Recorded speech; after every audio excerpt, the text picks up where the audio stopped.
everyone. Welcome again to the Memory Box online reading sessions. I'm Julie Davis, the County Local Studies Librarian at the Wiltshire and Swindon History Centre, and I'm happy to bring to you some of the extracts we've been reading over the last year in the reading group sessions at the History Centre. The theme we're working on today is the Westbury Ironworks and Cement Works.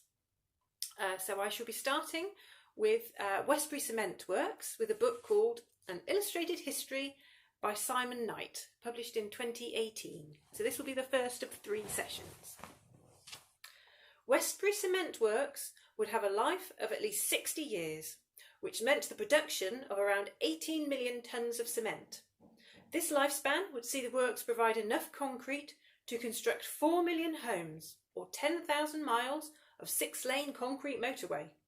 The opening of the works tied up with a programme of rail-tip bulk cement plants in the West Country that were now completed. He went on to thank the people of Westbury and all those in the planning authorities who had made the opening of the works possible. Mr. Rees said that everything possible had been done to make the plant an attractive works, and he hoped that in the course of time it would be considered as blending in as well as possible with its beautiful surroundings. And as we know, the Westbury Cement Works just became one of those sort of iconic Wiltshire sites, really. Everybody around, certainly around West Wiltshire, and I think there are quite a few people that was quite sad when it eventually came down.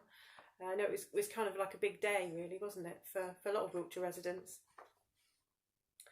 He added that he'd recently been up to the White Horse and felt that the works with its white plume might even add to the landscape. Raw materials required in the production of cement, chalk and clay. The chalk that is quarried from the escarpment to the southwest of the White Horse was extracted down to the grey chalk, approximately 65 metres below the surface, using large excavators and dump trucks. The clay quarry, now filled with water, is situated in the northwest corner of the works. This particular clay is known as Kimmeridge clay and is of significant geological importance. At the heart of the cement making process at the works were its 2 huge rotary kilns. Made by the steelmakers Vickers Armstrong, each steel kiln was 4.2 metres in diameter and inclined at an angle of approximately 2 degrees. The main construction of the works started in 1961, after the access road and rail sidings had been laid in the later 1940s. And actually, we got quite a lot of paperwork to do with the initial setup of the Westbury Ironworks in local authority files in the History Centre. They were asking for the opinion. They surveyed local residents, asking for their opinions about the ironworks and how they would feel about it. It's quite interesting to look at if you ever wanted to. 1964 would see the construction start of a second, taller chimney that would be able to handle the emissions from 2 kilns. For around 8 months, the Westbury skyline was dominated by 2 tall chimneys, and by June of 1964, the new 120-metre tall chimney towered over its older counterpart. The first chimney was demolished around October 1965. In 2001, Blue Circle Industries was taken over by Lafarge Cement, and the combination of these 2 firms created the world's largest cement producer. At this time, demand for cement was very high, and kiln numbers 1 and 2 were fully employed. During this period, the only planned shutdown of the kilns was for maintenance. During periods of lower demand, kiln number 1 would be shut down. Unfortunately, as recession hit the country in 2008, demand for cement dropped off dramatically, and kiln number 1 was shut down for good. Less than a year later, kiln number 2 followed suit. At its peak, the works provided employment for a workforce of around 200 that oversaw 24 hours a day, 7 days a week operation of the works.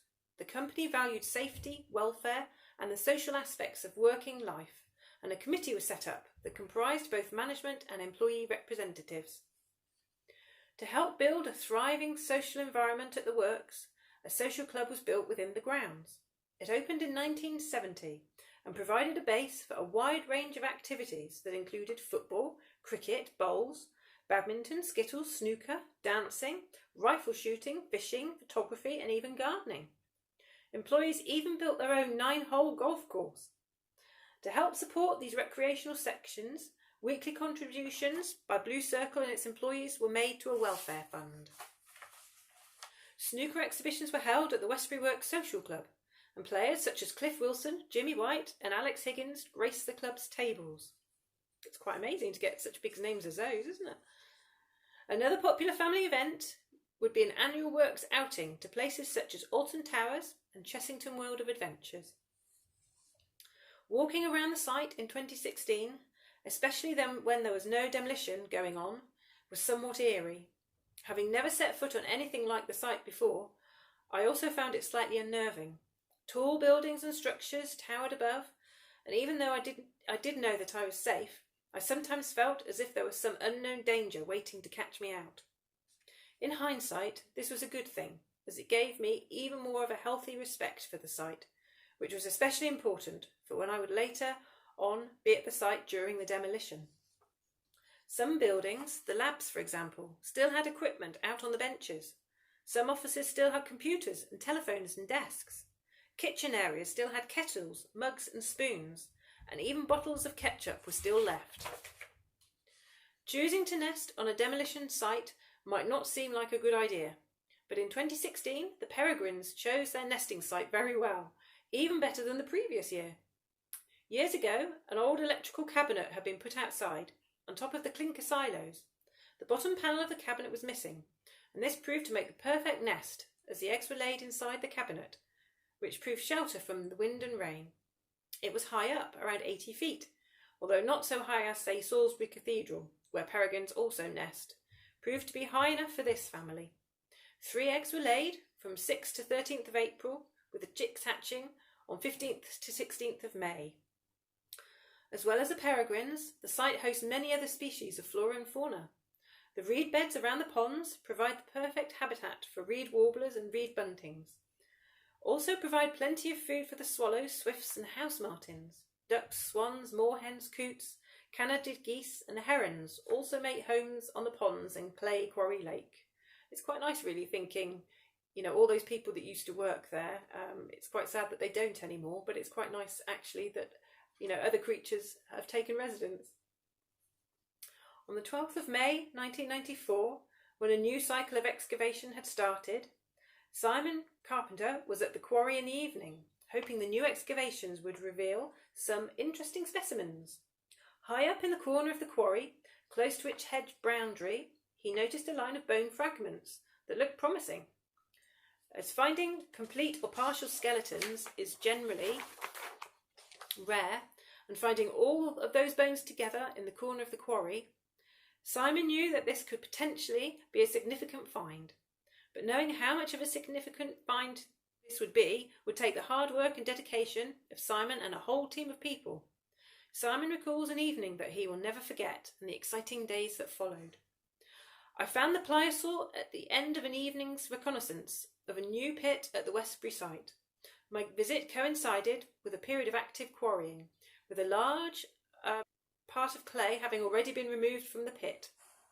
The newly worked clays were dark and moist, and studded with the nacreous and iridescent shells of ammonites and bivalves.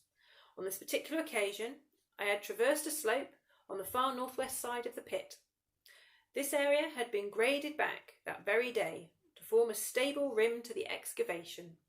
The first indications of a buried skeleton came when I noticed a line of broken bone protruding from the weathered clay near the top of the pit.